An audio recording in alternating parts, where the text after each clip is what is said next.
First point, election విధుల్లో నియమించబడిన సిబ్బంది ఆ గ్రామం గురించి తెలుసుకోవాలి.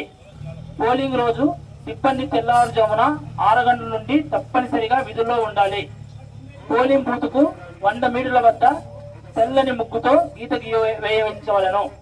పోలింగ్ బూత్ కు 100 మీటర్ల వద్ద అన్ని దుకాణాలు మరియు హోటల్లో తీయకుండా చూసుకోవాలను. పోలీస్ స్టేషన్ కు 100 మీటర్ల లోపల లౌడ్ స్పీకర్లు, మెగాఫోన్లు అనుమతించరాదు. అభ్యర్థులతో పాటు వచ్చిన గన్మెన్ మరియు అనుమతి లేని వ్యక్తులను పోలింగ్ కేంద్రాల 100 మీటర్లోనికి ప్రవేశించరాదు, అనుమతించరాదు. పోలింగ్ స్టేషన్ కు 100 మీటర్ల పరిధిలోపు ప్రచారానికి సంబంధించిన పోస్టర్లు మరియు బ్యానర్లు ఉంచకూడదు. పోలింగ్ స్టేషన్ కు 100 మీటర్ల లోపల సెల్ ఫోన్లు, కాటన్ ఫోన్లు మొదలైనవి అనుమతించరాదు. విధుల్లో ఉన్న అధికారులకు ఇది మినహాయింపు. పోలింగ్ స్టేషన్ కు 200 మీటర్ల పరిధిలో ఎటువంటి షామియాన్లు వేయరాదు. 200 మీటర్లు బయట పార్టీ అభ్యర్థి ఒక ఎన్నికల బూత్ మాత్రమే ఏర్పాటు చేరుకోవచ్చు. పోలింగ్ కేంద్రాలకు 200 మీటర్ల పరిధిలో ఎటువంటి ఎన్నికల కాన్వాషింగ్ చేయరాదు మరియు స్లిప్పులు పంచరాదు. పోలింగ్ కేంద్రంలో గల సిఏపిఎఫ్ సిబ్బందిలో ఒకరిని పోలింగ్ స్టేషన్ రోడ్డు వద్ద ఉంచవలెను. వారు పోలింగ్ స్టేషన్ వద్ద ఎటువంటి సంఘటనలు జరగకుండా చూడవలెను. విధుల్లో ఉన్న పోలీస్ అధికారులు తమ ఇతరులు ఎవరు పోలింగ్ స్టేషన్ లోనికి ఆయుధములతో ప్రవేశించరాదు. ఓటు వేయడానికి వచ్చిన ఓటర్లు తమ వాహనాలను పోలింగ్ స్టేషన్ కు 200 మీటర్ల దూరంలో నిలిపివేయవలెను.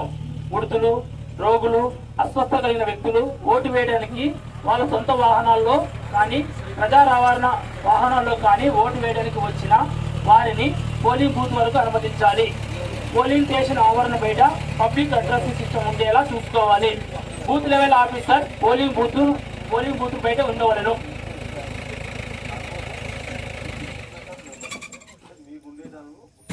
ఎన్నికల విధులలో ఉన్నవారు గుర్తింపు కార్డు తప్పనిసరిగా ధరించాలి. ఎన్నికల కేంద్రాల వద్ద ఓటర్లను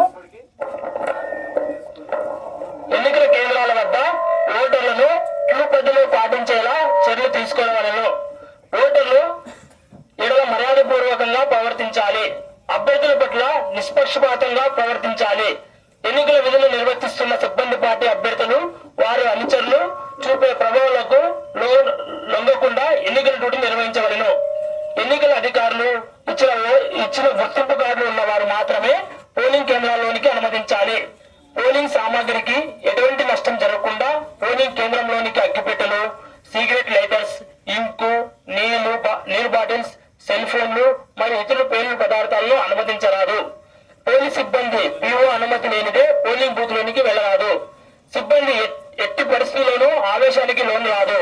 ఎదుటి వ్యక్తులు రెచ్చగొట్టినా ఓపిక వహించాలి, సమన్వయం పాటించాలి. పోలింగ్ విధుల్లో ఉన్న సిబ్బంది ఇతర శాఖల అధికారులతో ఎట్టి పరిస్థితులలో ఘర్షణకు దిగరాదు. పోలింగ్ విధులు నిర్వర్తించేవారు వారికి కేటాయించే ప్రదేశం విడిచి వెళ్లరాదు. పోలింగ్ కేంద్రాల వద్ద ఏ చిన్న గొడవ జరిగినా వెంటనే పై అధికారులకు మరియు రూట్ మొబైల్కు తెలియజేయవలను. పోలింగ్ కేంద్రాల లోపల ఎటువంటి గొడవ జరిగినా ప్రిసైడింగ్ ఆఫీసర్ యొక్క చట్టపరమైన ఆదేశాల మేరకు సంబంధిత వ్యక్తులు అదుపులోకి తీసుకునవలను. ప్రిసైడింగ్ అధికారి ఆ ఉత్తర్వుల మేరకు దొంగ ఓటర్లను అదుపులోకి తీసుకుని మొబైల్ పార్టీల వారికి అప్పచెప్పవలను. పోలింగ్ బూత్ లోనికి ఏ ప్రజాప్రతినిధిని మొబైల్ ఫోన్ తో అనుమతించరాదు. జెడ్ ప్లస్ సెక్యూరిటీ కింద కవర్ చేయబడిన వ్యక్తి విషయంలో మాత్రమే సాధారణ దుస్తులలో మరియు ఒక రహస్య ఆయుధంతో ఉన్న ఒక భద్రతా సిబ్బందిని మాత్రమే అనుమతించవలను. పోలింగ్ రోజున వాహనాల కదలికలను నియంత్రించవలను. పార్టీ అభ్యర్థి, ఎన్నికల ఏజెంట్, పార్టీ కార్యకర్తలకు ఒక్కొక్క వాహనం అనుమతించబడుతుంది.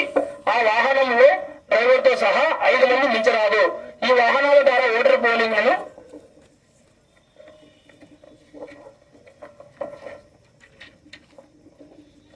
Polling station తరలించరాదు. అభ్యర్థి వాహనంలో లేనప్పుడు ఆ యొక్క వాహనం ఇతరులు ఉపయోగించరాదు. పార్టీ అభ్యర్థి తన వాహనాలను డిఈఓ గారి వద్ద నుండి అనుమతి పొందిన కాపీని ఆ వాహనం యొక్క ముందు అద్దంపై ప్రదర్శించవలను. అభ్యర్థులకు అనుమతి ఇచ్చిన వాహనాలు తప్ప మరి ఏ ఇతర వాహనాన్ని ఉపయోగించరాదు. పోలింగ్ రోజున అభ్యర్థులు ఓటర్ల రవాణా కొరకు ఎటువంటి వాహనములను ఉపయోగించరాదు. పోలింగ్ విధులు నిర్వర్తిస్తున్న సిబ్బందికి ఆ గ్రామంలో ఏదైనా గొడవ జరిగిన సమాచారం వచ్చిన ఎడల వారు ఎట్టి పరిస్థితుల్లోనూ పోలింగ్ స్టేషన్ సెంటర్ ను వదిలి వెళ్లరాదు. వెంటనే ఆ సమాచారాన్ని రూట్ మొబైల్ కు, క్యూఆర్టీకు, స్ట్రైకింగ్ ఫోర్స్ మరియు స్పెషల్ స్ట్రైకింగ్ ఫోర్స్ అధికారులకు సమాచారం ఇవ్వలను. రూట్ మొబైల్ పార్టీలు ప్రతి అరగంటకు పోలింగ్ కేంద్రాల వద్ద వెళుతూ అక్కడ పరిస్థితులు పర్యవేక్షిస్తూ ఉండాలి. పోలింగ్ విధులు పూర్తయిన తర్వాత సిబ్బంది వెంటనే ఆ ప్రాంతం నుంచి వెళ్ళరాదు. పై అధికార ఆదేశాలు పొందిన తర్వాత మాత్రమే